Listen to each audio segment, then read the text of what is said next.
জীবন সাথী দরিদ্র হোক মানুষটার জন্য ভালো হয়, যে আপনার সম্মান করবে, সব পরিস্থিতিতে আপনার সাথ দেবে। কারণ দরিদ্রতা একদিন কেটে যাবে, কিন্তু মানুষ যদি খারাপ হয় তাহলে আপনার জীবন কাটানো মুশকিল হয়ে যাবে। যারা প্রকৃতই তোমার আপন হবে তারা শতব্যস্ত থাকলেও তোমার খোঁজ নেবে, কিন্তু যারা আপন হবার অভিনয় করে তাদের কোনো কাজ না থাকলেও তারা তোমায় ব্যস্ততা দেখাবে। ভোর অন্ধকার থাকতে উঠে সব কাজ নিয়ম মেনে করার ফলেই সংসারে আয় উন্নতি, সুখ শান্তির পরিবর্তন হয়েছে। নতুন দিনে নতুন আর একটি ব্লগ ভিডিও নিয়ে হাজির আমি আপনাদের মাঝে সাভানা, ছোট্ট একটা গ্রাম কোচবিহার জেলা থেকে বলছি, দিনহাটা থেকে বলছি। তো welcome back to my channel. আসসালামু আলাইকুম। তোমরা সবাই কেমন আছো? আমি আশা করি তোমরা সকলে ভালো আছো। আলহামদুলিল্লাহ আমিও ভালো আছি, আর আমার পরিবার পরিজনদের নিয়ে আলহামদুলিল্লাহ আমি ভালোই আছি। আর আমার প্রাণপ্রিয় কলিজা আপু ভাইয়ারা তোমরা সবাই কেমন আছো? আমি আশা করি তোমরা সকলে ভালো আছো। তো এই যে দেখুন, আমি কিন্তু মুরগিদের খাবার আনতে গিয়েছিলাম। আজকে বাসায় মেহমান আসবে। মেহমান বলতে কি, প্রবাস থেকে তোমার ভাইয়া চলে আসছে আজকে। তো আমি আর কি ওই পাশ থেকে সবজি খরচও নিয়ে আসলাম, আর মুরগিদের খাবারও নিয়ে আসলাম, আর একটুখানি 500 গ্রাম সাইজের মটন নিয়ে এসেছি। যেহেতু হাজব্যান্ড বাসায় এসেছে, তো হাজব্যান্ড বললো যে আমি বললাম যে ঠিক আছে, যদি মটন খাও তাহলে নিয়ে আসবো ওই পাশ থেকে।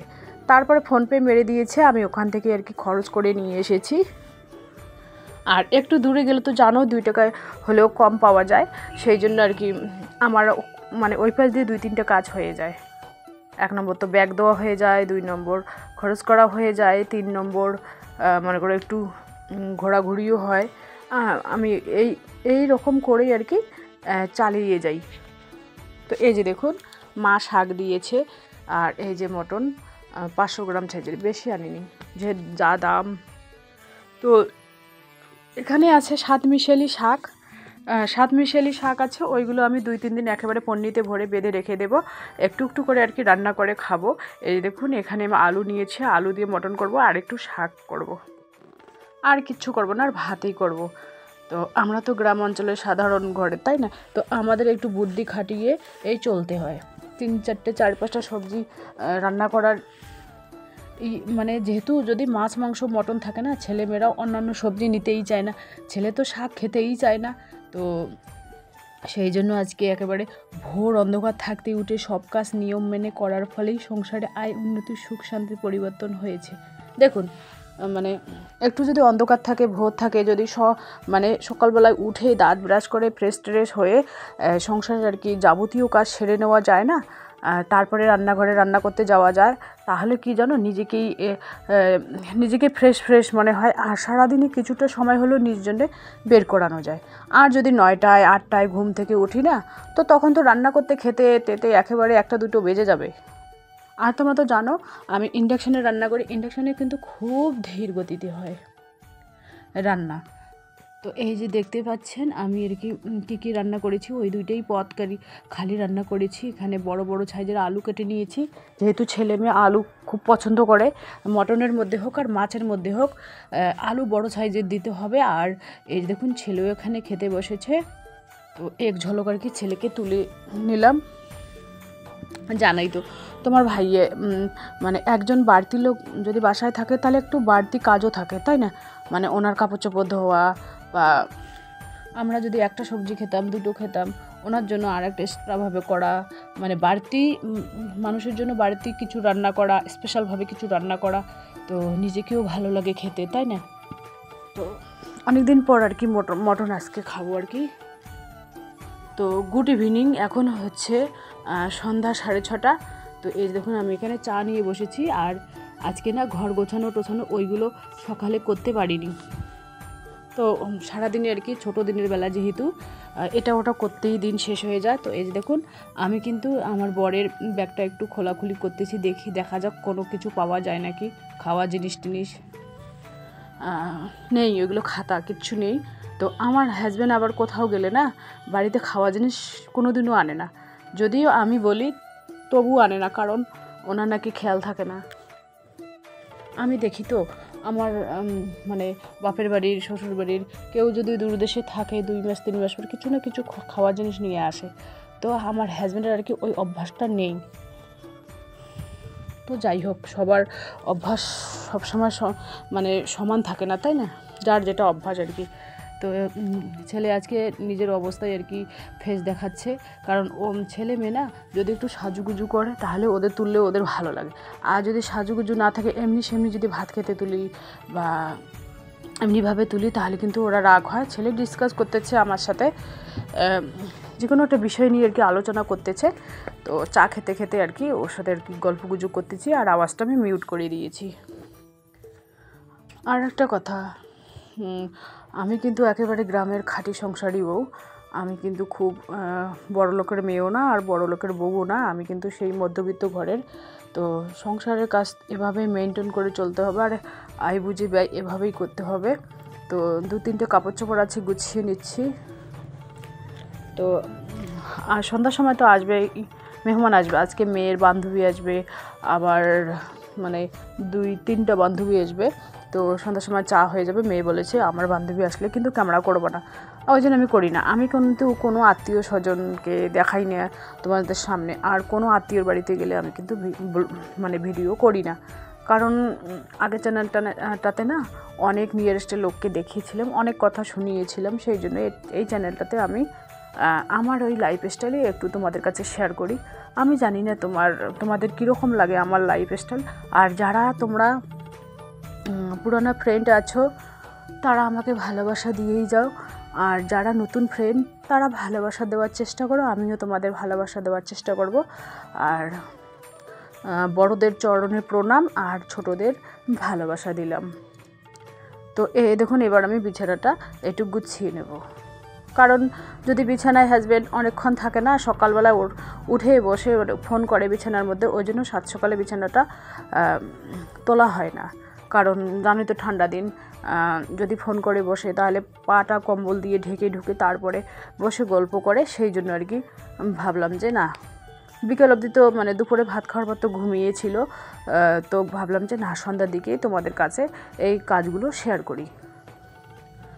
তো আমার মানে তোমরা একটু আমাকে হেল্প করো, আমার কিন্তু 10-12 দিন আছে, আমার এই 12 দিনের মধ্যে আমার আরও কিছুটা অল্প কিছু মানে ওয়াচ টাইমের দরকার আছে, তোমরা একটু হেল্প করো আমাকে, আর আমার প্লে লিস্টে একটু চালু করে রাখলে খুবই ভালোই হবে। আর আমার ভিডিওটা মানে পুরো যদি ফুল ওয়াচ করে দাও সবাই প্রত্যেকেই, আলহামদুলিল্লাহ আমার মনিটাইজেশন অন হয়ে যাবে।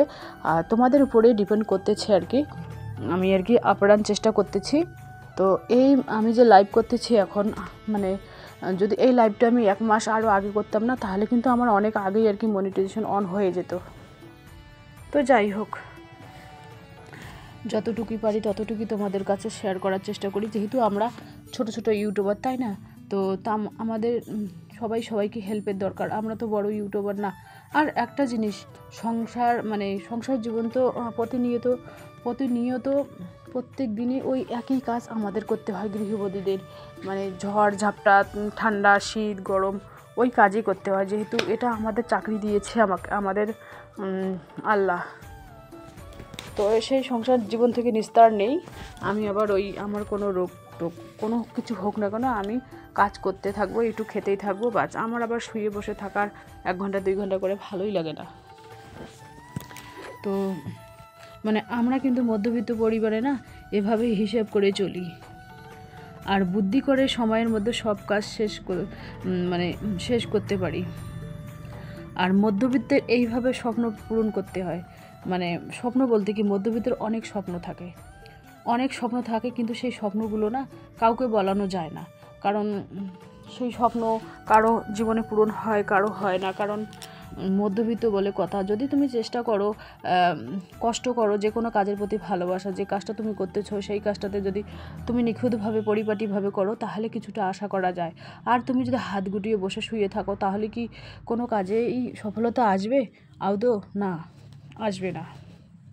তো মধ্যবিত্ত পরিবারে অল্প আয়ে সংসার চালিয়ে টাকা জমানো কিছু গোপন টিপস জেনে নিন।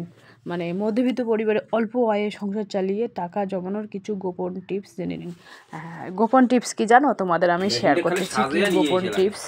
মনে করো হাজবেন্ড চলে আসলো, তো হাজবেন্ডকে বলে কয়ে 50 হোক, 100 হোক বা 200 হোক বা 500 হোক নিতে হবে।